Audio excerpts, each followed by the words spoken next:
Soft spring sunlight streamed through the window of Marion Williams' apartment. She was preparing breakfast in the kitchen, occasionally glancing outside. Her 7-year-old son Jake was still in bed. School spring break had just begun, and she wanted him to conserve his energy for the family trip starting today. "Jake, time to get up. Grandma and Grandpa will be here soon," Marion called. As if in response to her voice, the sound of small footsteps echoed in the hallway. Jake appeared in the kitchen in his pajamas, still rubbing his sleepy eyes.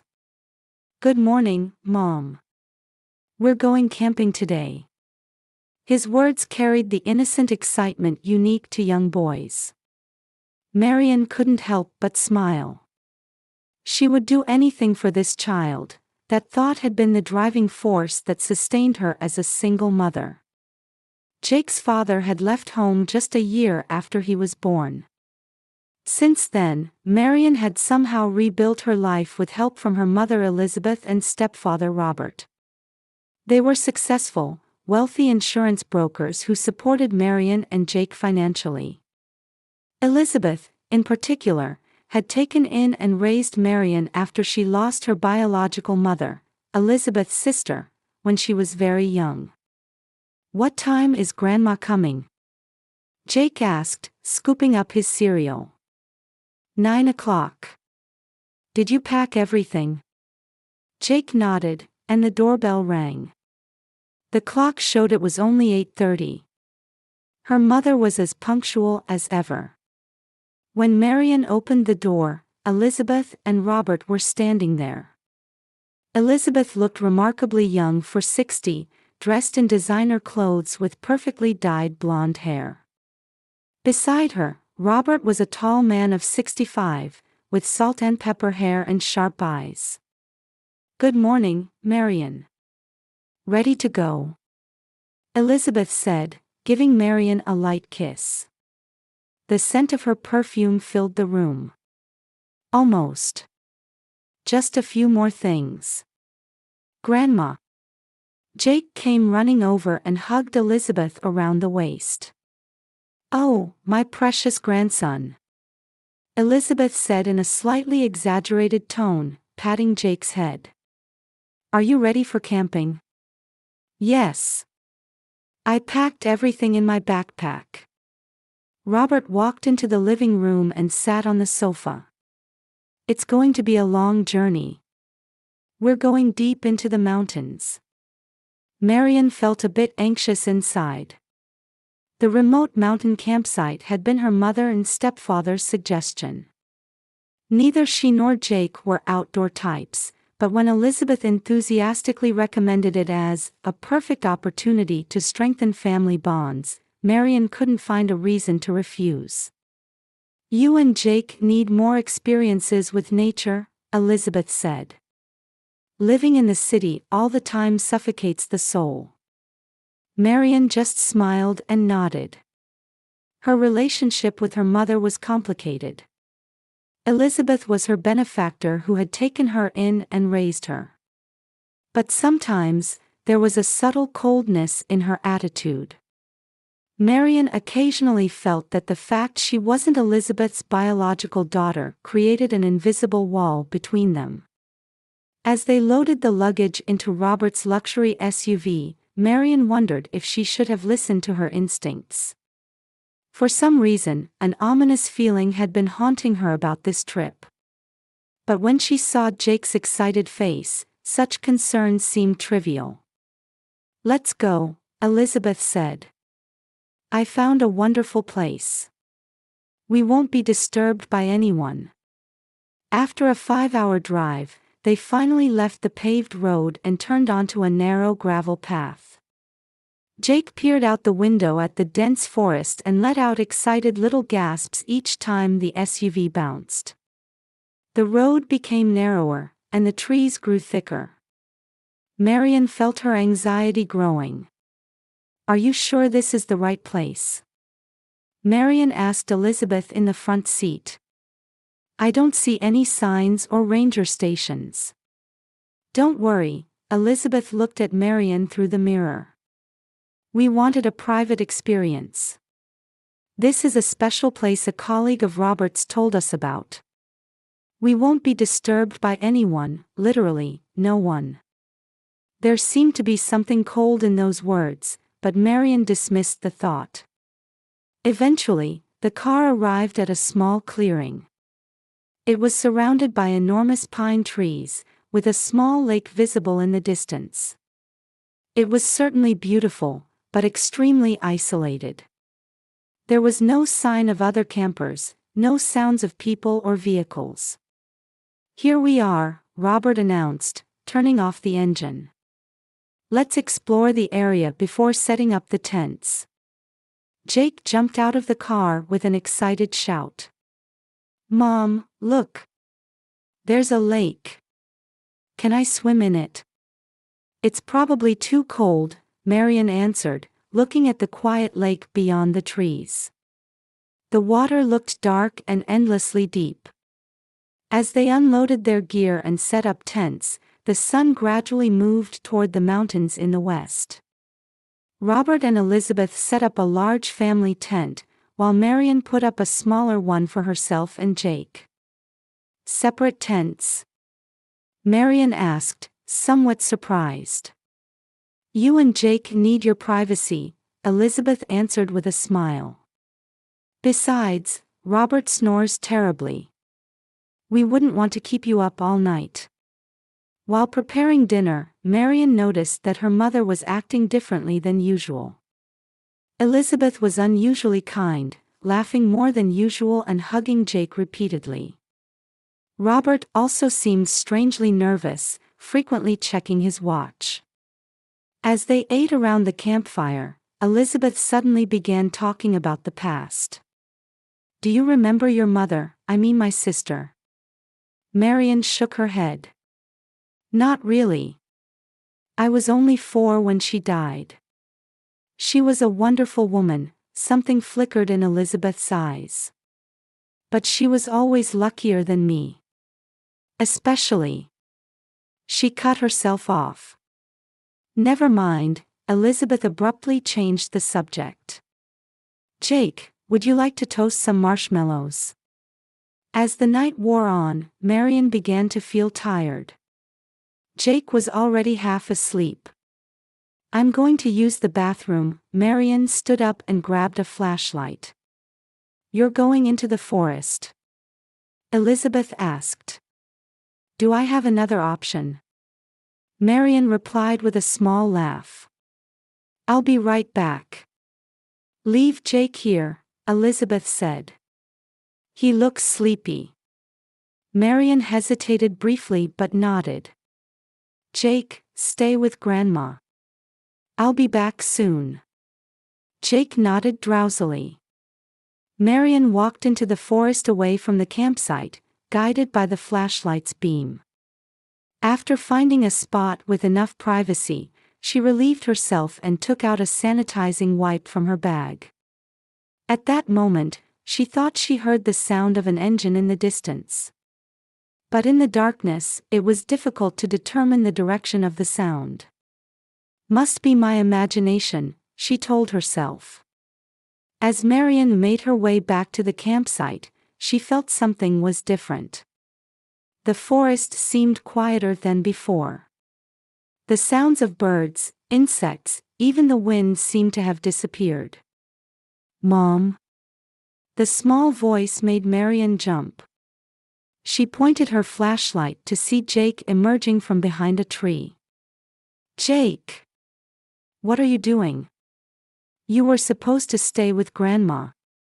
"Grandma said, wait a minute, so I waited," Jake answered in a trembling voice. "But she didn't come back. So I came looking for you." Marian's heart began to race. She pointed her flashlight in the direction of the campsite and started walking quickly, tightly gripping Jake's small hand. "Elizabeth? Robert?" she called out. There was no response. When they returned to the campsite, Marian froze. An unbelievable sight spread before her eyes, as if in a dream. The tents, the car, the luggage, everything was gone. "Mom, where is everyone?" Jake's voice was trembling. Marian was speechless. Only the dying embers of the campfire remained, telling of human presence not long ago. "Elizabeth," she shouted. "Robert. This isn't funny." Only the forest absorbed her voice, and the darkness seemed to deepen. Jake suddenly pointed. "Mom, there's something over there." Near the remaining embers, a small lantern had been placed. It wasn't one they had been using. Under the light, a piece of white paper was visible. Marian approached fearfully and picked up the paper with trembling hands. The familiar handwriting froze her heart like ice. "You two can live here now." It was Elizabeth's handwriting. The message was simple and direct. No explanation, no apology, no excuse. Marian's head spun with confusion and fear. "Why?" she whispered. This had to be a nightmare. She frantically reached into her pocket, but her smartphone was gone. She searched for her bag, but that too had disappeared. All she had was the flashlight. "Mom, I'm cold," Jake pressed against her. "Where did Grandma and Grandpa go? When are they coming back?" Marian hugged Jake, feeling his small body trembling.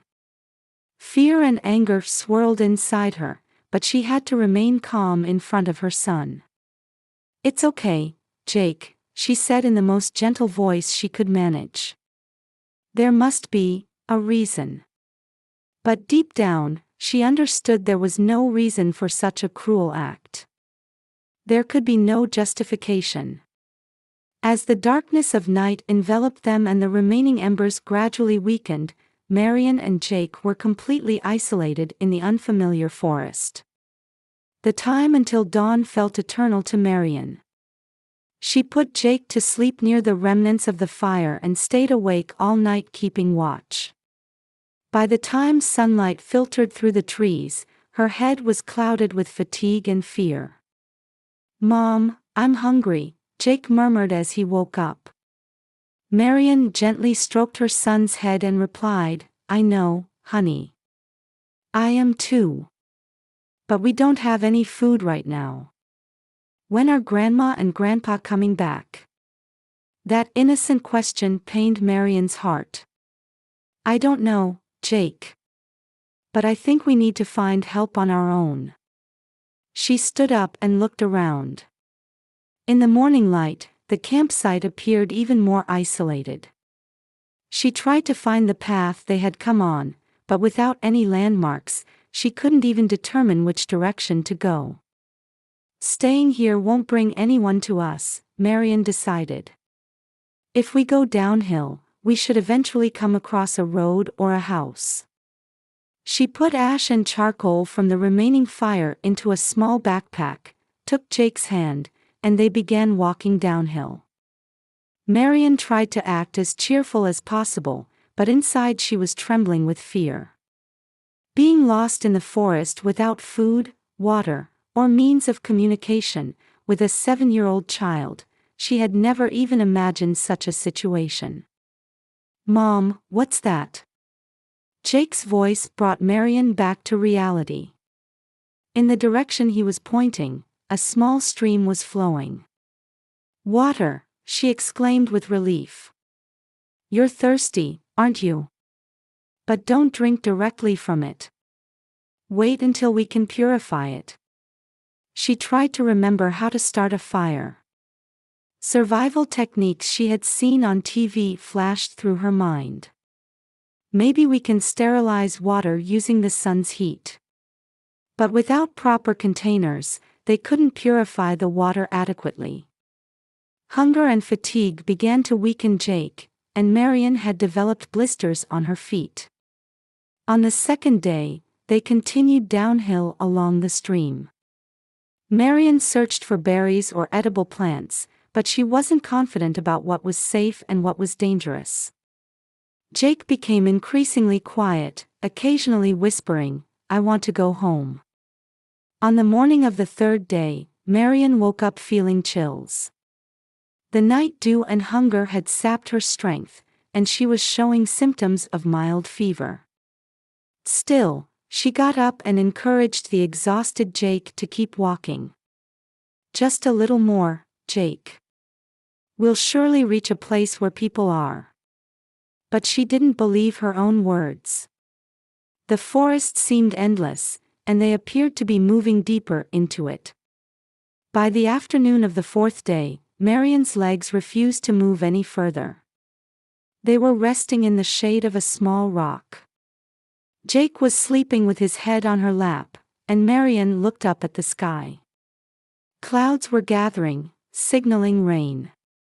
"Elizabeth, why?" she whispered, tears streaming down her face. Suddenly, she heard a dog barking in the distance. Marian listened carefully.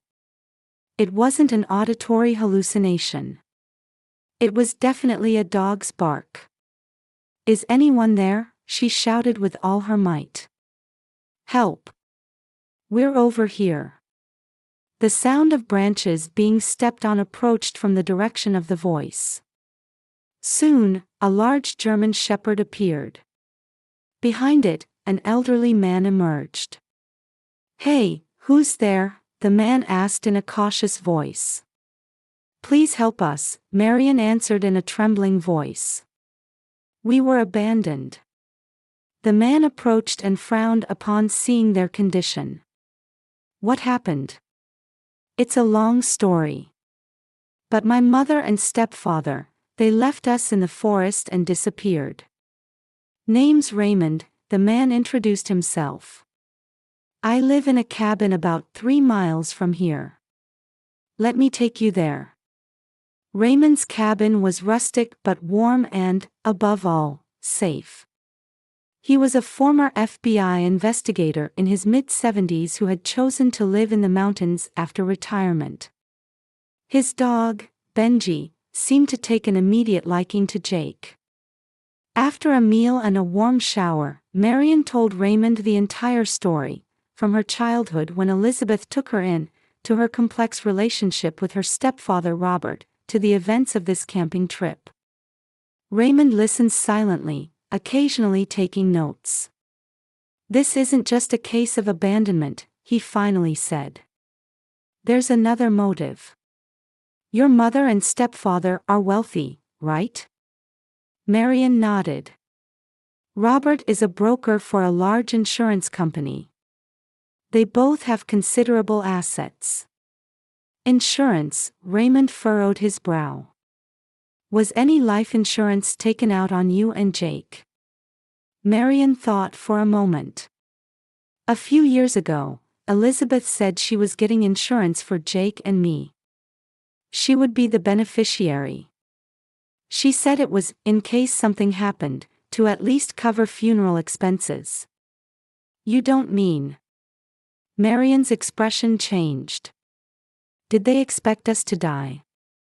"It's possible," Raymond said with a stern expression. "Starving to death lost in the forest, or attacked by wild animals, if it could look like a natural death, they could collect the insurance. But we're here. We're alive." "Yes," Raymond stood up. "That's why we'll go to town tomorrow to investigate. But as a precaution, let's keep your presence here a secret." The next day, Raymond went to town alone and returned in the evening. His expression was grim.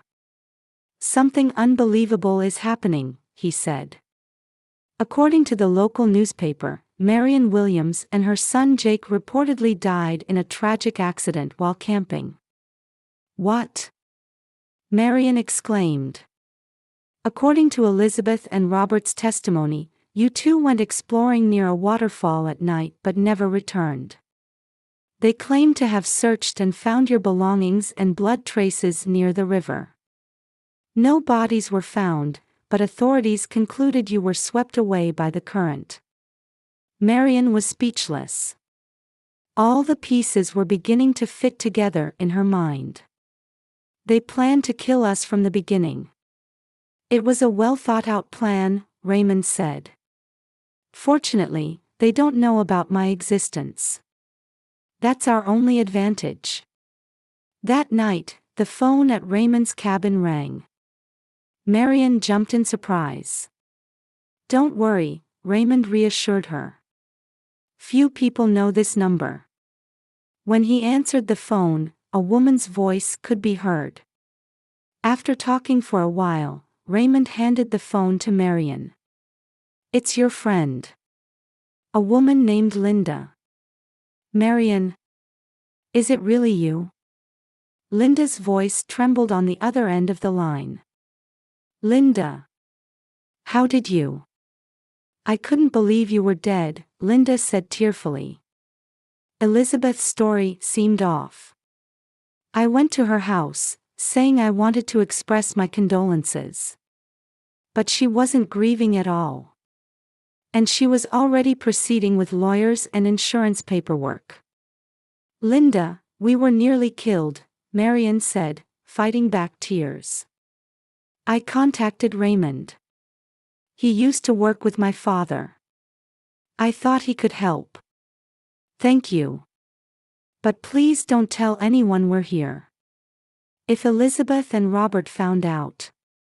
I promise, Linda answered. I'll help too. What do you need? After hanging up, Marian looked at Raymond. The former FBI investigator's eyes held a determination she hadn't seen in a long time. Now, Raymond said, let's plan our revenge. We'll beat them at their own game. Outside the window, rain had begun to fall. But for the first time, a ray of hope shone in Marian's heart. She and Jake were no longer alone. Would you like some coffee? Linda said in Raymond's mountain cabin kitchen. She had joined them 2 days ago, and the cabin suddenly took on the atmosphere of an operations headquarters. Thank you, Raymond answered without taking his eyes off his laptop. Almost, got it. Marian and Linda gathered behind him. Complex databases were displayed on the screen. These are the secret servers of Robert's company, Raymond explained. Some old colleagues helped me a bit. It's not legal, but, given the circumstances, we had no choice. Did you find anything? Marian asked anxiously.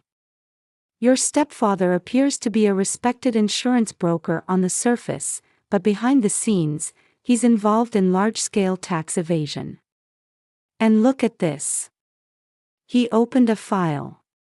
It displayed multiple insurance policies with Marian and Jake's names. $5 million, for us. Marian exclaimed in surprise. That's not all, Raymond opened another file. Elizabeth has already begun filing insurance claims for your deaths. The review process has just started, but payment is scheduled within 2 weeks. Unbelievable. Marian collapsed onto the sofa. But why? They're already wealthy. There's no limit to human greed, Raymond said coldly. However, there's more important information. He opened another folder. Old legal documents and trust deeds were displayed. This is records of your biological mother's trust property, Raymond explained. Your mother, Elizabeth's sister, apparently had considerable assets. After her death, that property was supposed to be held in trust for you, who was a minor. But Elizabeth became your guardian and gained control. I never knew about this, Marian's face changed color. She had an obligation to inform you. Instead, Raymond pointed to another file. She had been siphoning off funds little by little each year. The amount you should have received when you turned 21 was less than half the original value. But why try to kill us now? The reason is here, Raymond opened the final file. According to the trust terms, if anything happened to you before you turned 35, all remaining assets would transfer to your child. Elizabeth would remain the administrator. 35. Marian said in a trembling voice. I'm 32. In 3 more years. She couldn't wait, Linda said. She needed to eliminate you now to gain control over Jake and access all the funds. And the insurance money too, Raymond added. Killing 2 birds with 1 stone. In Marian's mind, pieces of memory began to connect. Elizabeth's cold attitude, the occasional display of excessive affection, and her recent strange behavior. My mother, no, Elizabeth was using me from the beginning, tears welled up in her eyes. She took me in not out of love, but for money. We have all the evidence, Raymond's voice strengthened. Now we can report this to the authorities. Wait, Marian suddenly stood up. Just reporting isn't enough for me. I want to confront them directly. I want to see with my own eyes their faces when they learn I'm alive and know the truth. Raymond thought for a moment. It's dangerous, but might be possible. Some of my former colleagues will help. But timing is crucial. Right before the insurance payout, Linda suggested. When they're most off guard. The 3 planned late into the night. Raymond contacted former colleagues by phone to secure their cooperation. Linda was responsible for gathering information about movements in town. A few days later, Linda returned with important news. The insurance company has approved the payment. Next Wednesday, Elizabeth and Robert are scheduled to receive the check at the Boston headquarters. Perfect, Raymond said. Our trap is set. On the day of the plan, Marian sat in the back seat of Raymond's car, her hands trembling with tension. Jake had been left with a former colleague of Raymond's for safety. Are you okay? Raymond looked at her through the rearview mirror. Yes, no. But I have to do this. They arrived at a high-rise building in Boston. In the insurance company's luxurious lobby, Raymond showed his ID to the security guard. Former FBI Special Investigator Raymond Harris. I've brought a witness for an important fraud case. Investigator Brendan Murphy should be expecting us. The guard made a phone call and promptly escorted them upstairs. In front of the conference room door, Marian took a deep breath. Ready? Raymond asked quietly. Marian nodded. The end of 15 years of deception. The door opened, and they entered. Elizabeth and Robert were sitting on the other side of a large table, talking with several men in suits. They looked happy, with triumphant expressions. Elizabeth noticed first. The blood drained from her face, and she froze as if she had seen a ghost. Hello, Elizabeth, Marian said in a calm voice.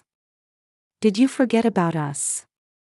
Robert suddenly stood up and tried to head for the exit, but the door opened, and 2 police officers entered. Robert Williams and Elizabeth Williams, one officer said. You are under arrest on suspicion of fraud, false death reporting, attempted murder, and tax fraud. Elizabeth's eyes remained fixed on Marian. How? She said in a hoarse voice. How did I survive?